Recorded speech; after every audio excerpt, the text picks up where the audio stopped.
Okay, ladies and gentlemen, welcome to the W1R Body Transformation Podcast. This is for those people who are listening to this whilst they are not watching this video, and for some people who actually like to watch a video and learn. I mean, this one's for you all. So yeah, let's get cracking. In today's podcast slash video, I'm going to be covering the topic of different types of training splits. So I've got my presentation open in front of me, and the screenshots from this presentation are going to be posted up on the top right or left, however you want to call it, after I edit it.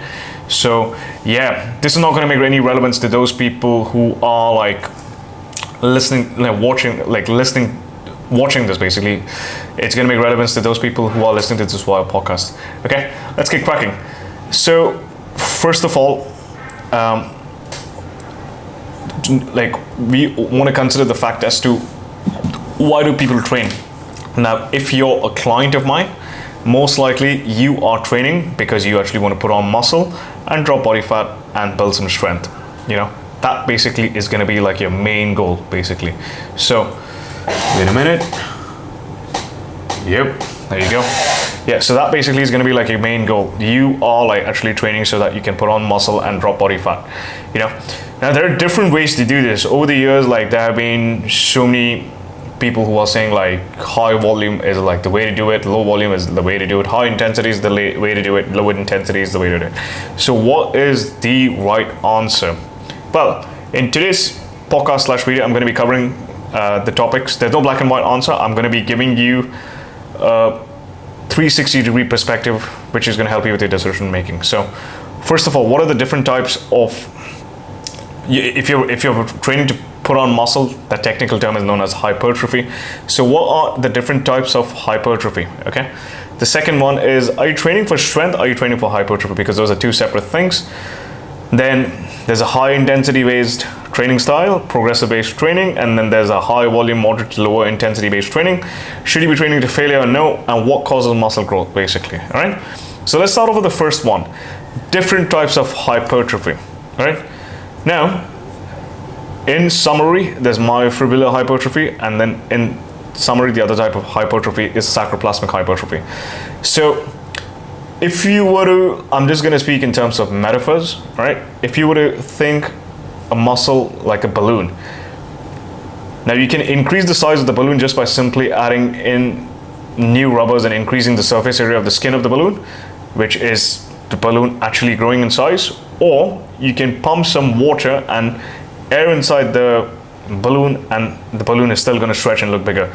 Either ways, that accomplishes the goal of the balloon getting bigger, which in metaphorical terms is like you trying to get the muscle bigger, which is hypertrophy. There are two ways to do it. Myofibrillar, which is actually increasing the contractile tissue of the muscle, which is like the surface area of the balloon by adding in new rubber tissue, or sarcoplasmic, which is adding in more carbohydrates, more fluid, more nutrients within the muscle, which causes the muscle to actually swell up. In summary, you need both. You need both, realistically. So are you training for strength? Are you training for hypertrophy? Hypertrophy is simply increment in muscle size, basically. Now strength, a lot of people misunderstand strength and hypertrophy to be two separate things. Strength is basically you staying at the same body weight and lifting, but your muscle sizes are actually staying the same, but you are lifting a heavier weight. It's usually measured in terms of your body weight ratio to the amount of weight that you lift on the bar. You know, so let's probably say if you do a deadlift at a 120 kilo deadlift at 60 kilos, you are technically lifting 2 times your own body weight. So that's how strength is measured, basically. So strength and hypertrophy are two separate things at the extreme level, but at the beginner and intermediate level, they overlap a fair bit. Yeah. So pick your average Brooklyn cleaner Joe, basically, who's never lifted a weight in his entire life, pretty skinny, etc. Has got no muscle. He might probably say, I just want to get stronger. What in reality he means is he wants some size on his body and he wants to lift a heavier weight. Strength is simply increment of the weight you push on specific exercises, and it's measured relative to your body weight. You're not going to measure the amount of strength that you have on a bicep curl. It's weird. You're going to measure the amount of strength that you have on a bench press, deadlift, and squat, because those are like pretty darn good exercises to measure the amount of weight that you can press on a particular body weight. Why? Because those are multi-joint movements. More joints means more muscles, means more force production, and it's a good metric to measure your strength. Hypertrophy is separate. Hypertrophy is simply increment in muscle size.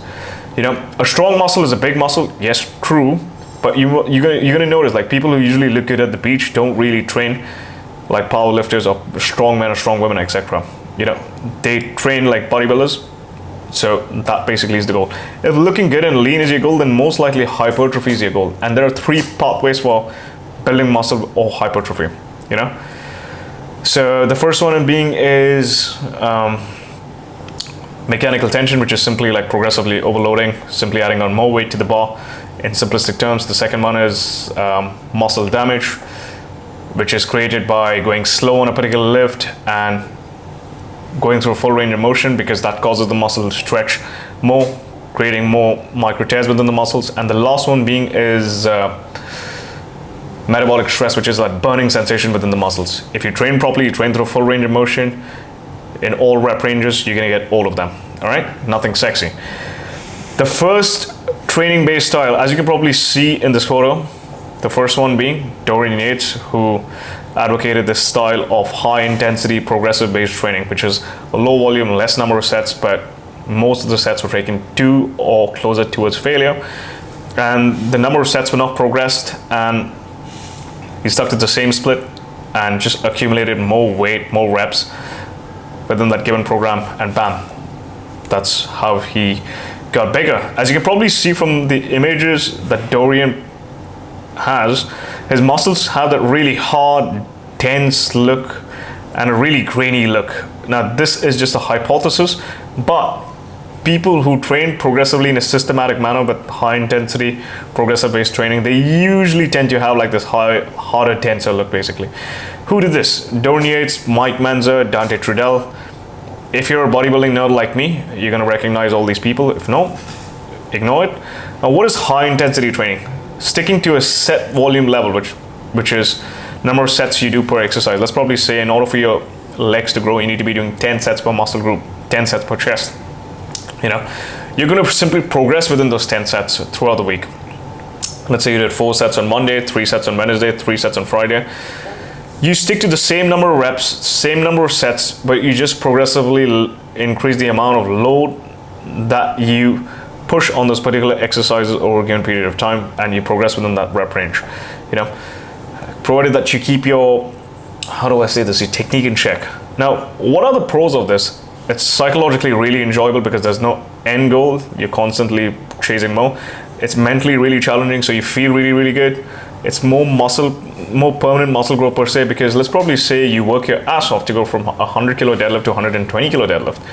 You know, you actually work for it, and the adaptations and those changes that you accumulated as a byproduct of you going up to the 120 kilo deadlift will be staying with you for a while. You know, whereas let's say you simply built your body just by doing some pump work, you know, you don't know what works, you don't really know what doesn't work, as a result of which, once when you get off it, it's going to be harder for you to get back on track and actually pinpoint what exactly has worked for you. You know, what is the drawbacks of it? It's monotonous. You're going to stick to the same program for like weeks on end. It's not fun, it's not sexy. A lot of people find this psychologically challenging. Muscular adaptations will be relatively slower. It's far more difficult for you to build new muscle tissue versus simply putting in more water and carbohydrates within the muscles. You know, last one, higher injury risk, because your tendons, your ligaments, your joint structures, etc. will still be the same regardless of whether you lift a lighter weight or a heavier weight. The only thing that grows is the muscle tissue. So the thing for joint tear, like ligament tears, tendon tears, etc. is going to be relatively higher, you know. Now, high volume, moderate to lower intensity training, pros and cons. Now, who did this? Milos Sarcev, he's a huge proponent of high volume training. John Meadows, Arnold Schwarzenegger. These are the people who did it, you know. In case if you look at their physiques, they usually have like a really pumpy, bubbly look where the veins are bursting. The muscles still look dense because they've been training for years, but they don't really have that hardness which Dorian had. Again, this is just a speculation. The photos might not do justice to it, the lighting might not do justice to it. But, so yeah, several ways to do this. You can volume cycle. So let's probably say you start off with 10 sets for chest. Week 1 you do 10 sets, week 2 you do 12 sets, week 3 you do 14 sets, week 4 you do 16 sets. So you're not only increasing the amount of weights and reps that you press on a particular exercise, but you're also increasing the amount of sets that you do on a given exercise. And that's another form of progression as well. Then leave, or you can just simply start your training cycle at a higher set range for a given muscle group and not train towards failure. You can either do more or you can either do less, but that less can be quality basically. Then joint sets. Joint sets is combining a ton of exercises. Let's probably say if you want to be doing squats, you can do like a set of squats. After that, you can do immediately no rest. You can probably do like a set of leg extensions, then a set of leg curls, etc. Those are known as joint sets. What are the pros of it? Lower injury risk, because the amount of load that you can use on a higher volume training is going to be relatively lesser, as a result of which there's going to be less stress on the joints. Lesser recovery time. Less load means there's less fatigue, means you can recover faster and you can spend more time inside the gym. It's good for longevity. It's less psychologically and physiologically impactful. And you get increased exercise selection. If you're like a guy like me who enjoys spending more time inside the gym, not that I do high volume training, but I do like spending more time inside the gym, but due to the nature of my work, I don't get to spend more time inside the gym. But if you got more time, I mean, go and do it. It's not for those people who enjoy the grind, basically. So for someone like me, I know this, that if I train with more volume, I've got a lower injury risk, but I still enjoy going in the gym and like fucking myself up, basically.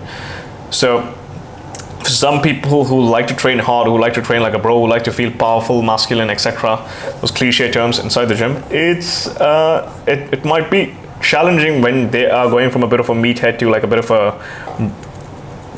of a scientist, But should you be training to failure or should you not be training to failure? The answer is what's optimal versus what you enjoy. If someone like me, I enjoy going to failure basically, or like 1 or 2 reps away from failure. So whereas the research says that if you leave three reps in reserve, 3 reps away from failure, you're still going to get the same amount of muscle growth compared to going till failure, basically. Now, I'm going to look at the research, but I'm also going to look at what I enjoy because that's going to ensure like I stick to my training program for weeks on end, as a result of which I'm more consistent. So what's optimal versus what you enjoy? Optimal is leaving anywhere between 3 reps in reserve. That basically is it. Now, you also got to consider like, are you father? You got a lot of stress in your life. You working a stressful job. Your sleep, your stress, your digestion. What's your lifestyle like? What's your mental state like? That causes a lot of fatigue, and fatigue management becomes a consideration depending on the volume you choose. So if let's probably say you can only train something like 3 days in a week, then it makes more sense for you to stick to a low volume protocol with like more sets taken closer towards failure basically. But if you have a lot of time, cool. You want to ask yourself like, do I have injuries basically? If you got injuries and all of that, then keeping the load less, training with more volume is going to be like a smarter thing to do. But the answer is it depends. Last one, what causes muscle growth? In simple terms, just progressive tension. So what do I mean by this? Let's probably say you are doing 10 sets for your chest. 10 sets of 10 to 12 repetitions. If you simply go from 80 kilos to 100 kilos for 10 to 12 repetitions on those 10 sets, your chest will grow bigger. Or if you go from 10 sets at 80 kilos for 12 reps to 20 sets at 80 kilos for 12 reps, you're still increasing the same amount of tension basically, as a result of which more tension is going to lead to muscle growth. This can be achieved either by increasing the weight over time, or the reps, or the sets, or the range of motion, or the speed of the lift, or doing it all. There's no right or wrong answer. There's a way that actually suits you. So yeah, people, if you found this useful, feel free to like, share, subscribe this video or this podcast. And if you're interested to transform your body by building the right habits and by educating yourself, all you need to do is fill in the application form below. So yeah, thank you for watching. Have a nice one.